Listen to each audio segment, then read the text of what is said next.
আসসালামু আলাইকুম এভরিওয়ান, আশা করছি সবাই অনেক বেশি ভালো আছেন এবং সুস্থ আছেন। সবাইকে জানাই বাংলা নববর্ষের শুভেচ্ছা। পহেলা বৈশাখের দিনটা আমি কিভাবে কাটালাম এবং কোথায় কোথায় ঘুরলাম সেটা নিয়েই থাকছে আজকের পুরো ব্লগ। ভিডিওটা শুরু করেছিলাম পহেলা বৈশাখের আগের দিন রাত থেকে। হাজবেন্ড বলেছিল সকালে পান্তা ভাত খাবে ভর্তা দিয়ে, তো আমি বেশি করে ভাত রান্না করে বেঁচে যাওয়া ভাতে পানি ঢেলে দিলাম পান্তা করার জন্য। সকালে যেহেতু বাইরে যাওয়ার প্ল্যান আছে, এ কারণে আগের দিন রাতেই আমি ভর্তাগুলো রেডি করে রাখবো। সকালে সবকিছু অ্যারেঞ্জমেন্ট করতে গেলে অনেক বেশি দেরি হয়ে যাবে। ভর্তা তৈরির জন্য আমি সবকিছু রেডি করে নিয়েছি। আলুটা সিদ্ধ বসিয়ে দিয়েছি, এখানে কালো জিরা নিয়ে নিলাম এবং তিল ভর্তা করব। ঈদের ছুটিতে যেহেতু বাসায় ছিলাম না, বাসায় তেমন কিছু অ্যাভেলেবল নেই, যা ছিল সেটা দিয়েই অ্যারেঞ্জমেন্ট করে নিচ্ছি। তিল এবং কালো জিরা আমি হালকাভাবে ভেজে নিয়েছি, এখন শিলপাটায় ভর্তাগুলো বেটে নিব, এ কারণে সবকিছু রেডি করে নিলাম। এই তো ভর্তাগুলো রেডি, এখন সব ঝামেলা শেষ। সকালে যদি সময় পাই বাকি কিছু করে নিব।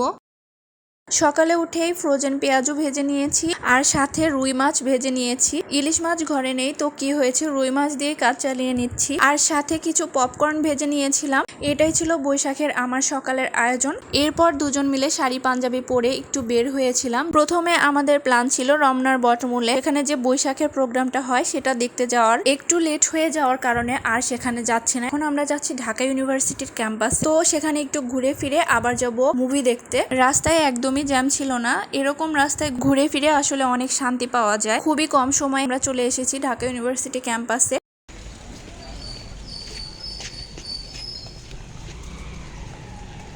সে আমাকে গাছ থেকে একটা ফুল পেড়ে দিল। লম্বা জামাই হওয়ার এই যে সুবিধা। এখন অনেকেই হয়তো বৈশাখ পালন করা নিয়ে অনেক কথাই বলতে পারেন, কিন্তু আমি বৈশাখ পালনের পক্ষেও না আবার বিপক্ষেও না। আসলে ছুটির দিন ছিল, দুজন মিলে একসাথে সুন্দর একটা সময় কাটাবো, এ কারণেই বের হওয়া। জীবনটা অনেক ছোট, সবকিছু লিমিটের মধ্যে রেখে আপনজনদের সাথে সুন্দর কিছু সময় কাটানোটাই খারাপ কিছু নেই। এটা একান্তই আমার ব্যক্তিগত মতামত।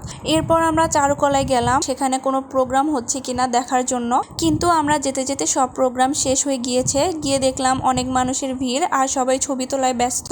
ছবি আর কি তুলবো, আমরা সব জায়গায় শুধু মানুষ আর মানুষ, তো আমরা বের হয়ে চলে এলাম। এরপরে এই মামার কাছে আমরা কাঠি কুলফি খাওয়ার জন্য দাঁড়িয়েছি। এই আইসক্রিমটা কিন্তু অনেক মজার, আমরা কয়েকটা খেয়েছি পরপর।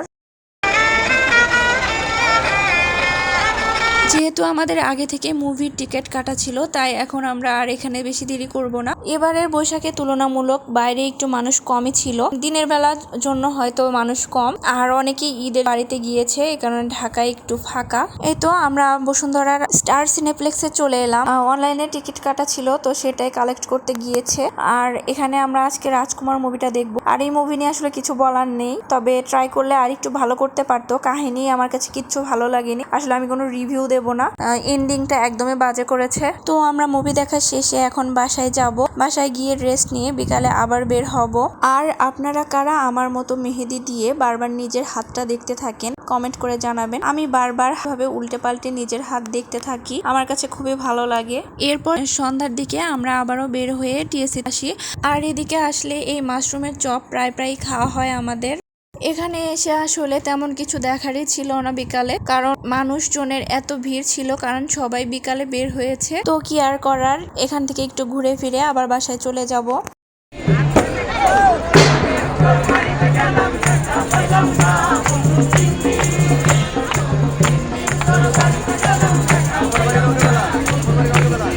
তো এভাবেই কাটলো আমার পহেলা বৈশাখের সুন্দর একটা দিন। ফেরার পথে দেখছিলাম ভ্যানে করে এই পিরিচগুলো 20 টাকা পিস বিক্রি করছে, তো এখান থেকে আমি 6টা পিরিচ নিয়ে এসেছি। 6টা পিরিচ 100 টাকা নিয়েছে। কেমন হয়েছে বলবেন, আর আজকের ব্লগটা কেমন লাগলো সেটাও জানাবেন। সবাই ভালো থাকবেন, সুস্থ থাকবেন। আসসালামু আলাইকুম।